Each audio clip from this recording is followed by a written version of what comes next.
दोस्तों, हाल ही में मैंने ननपकल मेराथू मैक्कम नाम की एक फिल्म देखी है और इस फिल्म का कॉन्सेप्ट काफी दिलचस्प है। तो आज की वीडियो में हम इसी फिल्म की कहानी को ब्रीफली जानेंगे, साथ ही कुछ थियरीज पे भी बातें करेंगे। अब वीडियो शुरू करने से पहले आपसे एक गुजारिश है कि प्लीज आप हमारे चैनल को सब्सक्राइब जरूर कीजिएगा, खास करके अगर आपको ये वीडियो पसंद आती है तो।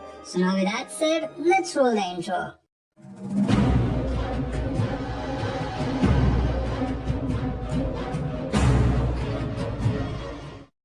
तो मूवी के ओपनिंग सीन में हम जेम्स नाम के किरदार से इंट्रोड्यूस होते हैं, जो एक क्रिश्चियन फैमिली से बिलोंग करता है और वो केरला में रहता है। जेम्स एक सिनेमा हॉल में काम करता है और फिलहाल वो अपने फैमिली और अपने विलेज के बाकी सभी लोगों के साथ तमिलनाडु के डिफरेंट चर्चेस घूमकर वापस केरला जा रहा होता है। रास्ते में इनकी बस एक ढाबे पर रुक जाती है, जहाँ खाना खाते वक्त जेम्स काफी इरिटेटेड दिखता है। अब ऐसा इसलिए क्योंकि जेम्स केरला से था और उसे वहाँ का ही कल्चर, खाना वगैरह पसंद था। तो ऐसे में तमिलनाडु का जो खाना वो खा रहा था वो उसे बिल्कुल अच्छा नहीं लग रहा था और इसलिए वो कंप्लेन भी करने लग जाता है। वो इरिटेटेड होकर कहने लगता है कि खाना बिल्कुल बेस्वाद है, चाय कितनी मीठी है वगैरह वगैरह। तो खाना खा लेने के बाद सभी लोग वापस बस में आ जाते हैं, जिसके बाद बस का driver Tamil movie songs play करना शुरू करता है और ये सुनकर जेम्स और भी ज्यादा इरिटेट होता है। जेम्स ड्राइवर के पास जाके बोलता है कि प्लीज तमिल सॉन्ग प्ले करना बंद करो, थोड़े मलयालम सॉन्ग्स भी चला दो। ड्राइवर उसकी बात मान लेता है और थोड़ी देर बाद गाना वगैरह सुनते हुए बस के सभी लोग सो जाते हैं। इस तरह बस आगे बढ़ती रहती है और थोड़ी देर बाद जेम्स की आँख खुलती है। आँख खुलते ही वो ड्राइवर के पास जाता है और तुरंत इस बस को रोकने के लिए कहता है। बस के रुकते हुए बस से उतर जाता है और वो खेत के बीच से होते हुए एक छोटे से गांव की तरफ जाने लगता है और यहाँ कुछ गलियों से होते हुए सीधा एक घर में एंटर करता है। अब घर में एंटर करते ही वो सबसे पहले एक गाय को चारा देता है, फिर अपने कपड़े वगैरह चेंज करके घर के अंदर जाता है, जहाँ उसे एक ओल्ड लेडी मिलती है जिनकी आंखों का ऑपरेशन हुआ था। जेम्स इस ओल्ड लेडी से तमिल में बात करने लगता है और उसे माँ कहकर बुलाता है। वो कहता है कि माँ, तुमने काला चश्मा क्यों पहना हुआ है? ओल्ड लेडी उसे कहती है कि अभी अभी उसकी आंखों की ऑपरेशन हुई है, इसलिए डॉक्टर ने उनकी आंखों को प्रोटेक्ट करने के लिए चश्मा दिया है। जेम्स ये बात सुनकर अंदर रूम में जाता है, जहाँ उसे एक यंग लेडी सोई हुई दिखाई देती है। वो उस लेडी को देखकर उसका नाम को पुकारता है और कहता है कि कुंकुरी, क्या तुम अभी तक सो रही हो? कोई बात नहीं, मैं अपने लिए खुद ही चाय बना लेता हूँ, तुम्हारे लिए भी बना दूंगा। इसके बाद वो अपने लिए और कुंकू के लिए भी चाय बनाता है और उससे पूछता है कि किचन में खाने पीने का सारा सामान क्यों खत्म है और किसी ने भी उसे बताया क्यों नहीं। वो तुरंत वहाँ से एक थैला उठाता है और मार्केट से राशन का सामान लेने के लिए यही पास ही पर एक बाइक लेकर निकल जाता है। तभी यहाँ घर के दो और मेंबर्स आते हैं, जो कि जेम्स को बाइक ले जाते हुए देखते हैं और वो काफी कंफ्यूज हो जाते हैं, क्योंकि वो लोग समझ ही नहीं पा रहे थे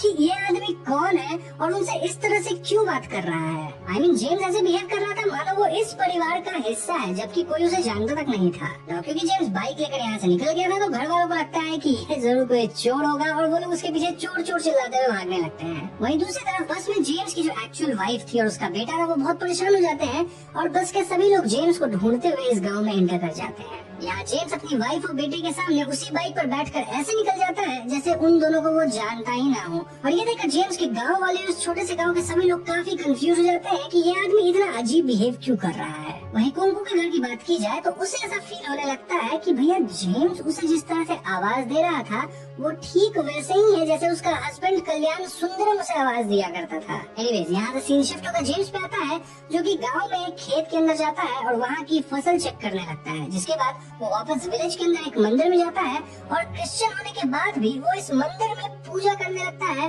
एज वो कोई हिंदू प्रीस्ट हो। यहाँ से निकलकर जेम्स एक कम्युनिटी हॉल में जाता है, जहाँ काफी सारे आदमी बैठकर बात कर रहे थे और जेम्स इन लोगों से इस तरह से बात करने लगता है मानो वो सभी को जानता हो। लेकिन ऑफ कोर्स ये लोग तो जेम्स को जान ही नहीं रहे थे और वो लोग बहुत आश्चर्य में भी थे। अब यहाँ सरप्राइजिंग बात ये थी कि भले ही वो लोग जेम्स को ना जानते हो, लेकिन जेम्स यहाँ मौजूद सभी लोगों के नाम तक जानता था। अब जेम्स यहाँ से एक चाय की टपरी पे जाता है, जहाँ वो एक चाय ऑर्डर करता है। अब यहाँ एज एन ऑडियंस हम एक स्ट्रेंज चीज नोटिस करते हैं कि थोड़ी देर पहले जेम्स, जो कि तमिलनाडु की मीठी चाय से इरिटेट हो रहा था, वो यहाँ चाय में खुद ही बहुत ज्यादा शक्कर डालता है और एकदम मजे से पीने लगता है। अब चाय पीने के बाद जेम्स गांव के अंदर जाता है, जहाँ वो कुछ लोगों के साथ तमिल गाने पे डांस करने लगता है और ये वही गाने जो थोड़ी देर पहले बस में बज रहे थे, जिन्हें सुनकर जेम्स इरिटेट हुआ था। एनीवेज, दूसरी तरफ कुंकू की बेटी स्कूल से घर आती है, जहाँ वो अपने ग्रैंड पेरेंट्स और अपनी माँ को बहुत डांटती है, क्योंकि कोई एक अनजान आदमी आज सुबह उनके घर आकर उनकी बाइक उठाकर ले गया और वो सब देखते रह गए। कमिंग बैक टू जेम्स, शाम होने पर जेम्स एक दारू के अड्डे पे जाता है और वहाँ काफी दारू पीकर तमिल सॉन्ग्स पे डांस करने लगता है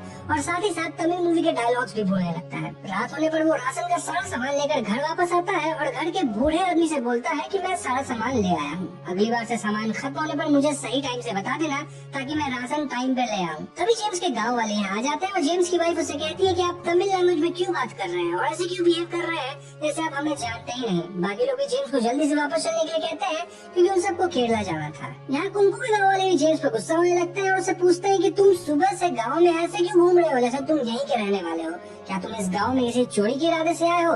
ये सब सुनकर जेम्स बहुत गुस्से में आ जाता है और वो कहता है कि कौन कहता है कि मैं इस गांव से नहीं हूँ, मैं कल्याण सुंदरम इसी गांव में पैदा हुआ, इसी गांव में पला बड़ा हूँ और यही मेरे दादा परदादा भी जन्मे थे और अब अगर किसी ने मेरे बारे में उल्टा सीधा बोला तो मैं किसी को नहीं छोड़ूंगा। ये सब सुनकर जेम्स की वाइफ बहुत परेशान हो जाती है, पर वहाँ कुंकू की फैमिली काफी शॉक रह जाती है क्योंकि जिस कल्याण सुंदरम का नाम जेम्स ने अभी लिया था वो और कोई नहीं बल्कि कुंकू का पति था। यहाँ पे पता चलता है कि लगभग 2 साल पहले कल्याण सुंदरम इस गाँव से किसी काम के सिलसिले में बाहर गया था, लेकिन वो वापस लौट कर नहीं आया। जिसके बाद गाँव वालों ने कल्याण सुंदरम को खोजने की बहुत कोशिश की लेकिन उसका कुछ पता नहीं चला। लेकिन आज अचानक ही जेम्स इस गाँव में एंटर कर गया है और ऐसे बिहेव करने लग गया है एज इफ वो कल्याण सुंदरम हो। ये सभी बातें सुनकर एक ओल्ड आदमी जेम्स की वाइफ और उस गांव वालों को कहता है कि मैं चाहता हूँ कि आप लोग जेम्स को आज रात यही रहने दें और सुबह होने तक का वेट करें, हो सकता है सुबह तक सब कुछ ठीक हो जाए ना। वहीं हम देखते हैं कि जेम्स जो कि अब अपने आप को कल्याण सुंदरम बता रहा था वो कल्याण सुंदरम की माँ की गोद में जाके सर रख कर सो जाता है और सभी लोग सुबह होने का इंतजार करने लगते हैं। अब सुबह जेम्स सबसे पहले जल्दी उठता है, दिन अपने गाय का दूध निकालता है, फिर इसे बेचने के लिए निकल पड़ता है। लेकिन कोई भी उससे दूध नहीं खरीद रहा था क्योंकि सभी का कहना था कि उनके यहाँ कोई और दूध बेचने आता है। ये सुनकर जेम्स बहुत परेशान हो जाता है और मन ही मन सोचने लगता है कि कल तक तो सभी लोग मुझसे ही दूध खरीद रहे थे, आज इन्हें क्या हो गया है। इसके बाद जेम्स पोस्ट ऑफिस के लिए निकल पड़ता है। अब जेम्स के सिचुएशन को देखकर जेम्स के गाँव वाले समझ गए थे कि भैया अभी तक ये बंदा ठीक हुआ नहीं है। ऐसे में जेम्स के गाँव वाले सजेस्ट करते हैं कि जेम्स के खाने में बेहोशी की दवा मिला देनी चाहिए, जिसके बाद वो बेहोश हो जाएगा और लोग उसे अपने साथ अपने गाँव ले जाएंगे। वहीं जेम्स की बात की जाए तो वो पोस्ट ऑफिस पहुंच चुका था और यहाँ वो पैसे निकालने के लिए फॉर्म पे साइन करता है और उसे फिल करके अकाउंटेंट को देता है। ना अकाउंटेंट फॉर्म देखता है जिसपे कल्याण सुंदरम के सिग्नेचर थे जो कि एग्जैक्ट मैच हो रहे थे, लेकिन जेम्स और कल्याण सुंदरम की शक्ल मैच नहीं हो रही थी, इसीलिए वो जेम्स को पैसे देने से मना कर देता है। जेम्स यहाँ अकाउंटेंट से लड़ने लगता है लेकिन इसका कोई फायदा नहीं होता।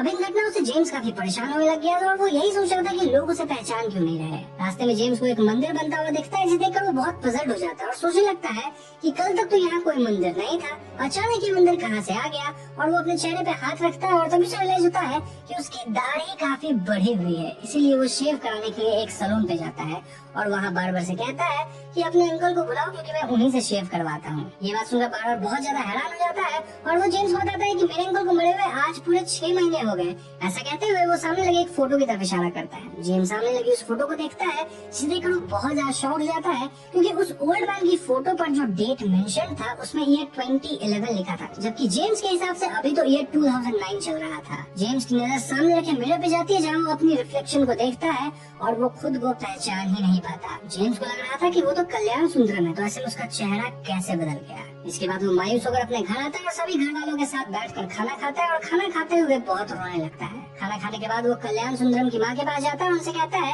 कि समय पर दवाई जरूर खाना ताकि तुम जल्दी ठीक हो जाओ। ओल्ड लेडी कहती है कि गाँव वालों ने उनसे कहा है कि उनका बेटा कल्याण वापस आ गया है, भगवान करे कि मेरी आंखें जल्दी ठीक हो जाए ताकि मैं तुम्हें देख सकूं। ये सुनकर जेम्स बहुत उदास हो जाता है और अपनी माँ से कहता है कि हाँ तुम जल्दी ही ठीक हो जाओगी, लेकिन अफसोस इस बात का है कि तुम मुझे कभी देख नहीं पाओगे। इतना कहकर वो यहाँ से बाहर निकल जाता है और एज एन ऑडियंस यहाँ हम एक चीज नोटिस करते हैं कि भले ही जेम्स घर से बाहर चला गया था लेकिन उसकी शैडो अभी भी एक दीवार पे फ्रीज हो गई थी। घर से निकलने के बाद जेम्स अचानक ही नींद से उठ जाता है और उसे रियलाइज होता है कि वो किसी दूसरे गाँव में है और उसके कपड़े वगैरह भी बदले हुए हैं। वो सामने खड़ी अपनी वाइफ अपने बेटे को पहचान लेता है। वो उनसे पूछता है कि आखिर तुम लोग इस गांव में क्या कर रहे हो, और ये देखकर दोनों गांव के लोग समझ जाते हैं कि जेम्स वापस ठीक हो गया है, यानी वापस से वो जेम्स बन गया है, कल्याण सुंदरम नहीं रहा। इसके बाद जेम्स अपनी फैमिली अपने गांव वालों के साथ वापस केरला के लिए निकल पड़ता है। फिल्म के एंड में हम सभी को बस में बैठा हुआ देखते हैं, जिसके बाद बस चल पड़ती है और इस गाँव का एक कुत्ता उस बस के पीछे भागने लगता है और इसी के साथ मूवी खत्म हो जाती है। तो है ना, मूवी काफी डिफरेंट थी। वेल आपके मन में काफी कंफ्यूजन भी हो गया, चलिए कुछ थियरीज को डिस्कस कर लेते हैं। तो बेसिकली यहाँ होता यह है कि जेम्स जो कि एक मलयाली आदमी है वो अपनी फैमिली और अपने विलेज के लोगों के साथ तमिलनाडु के टूर पे निकलता है।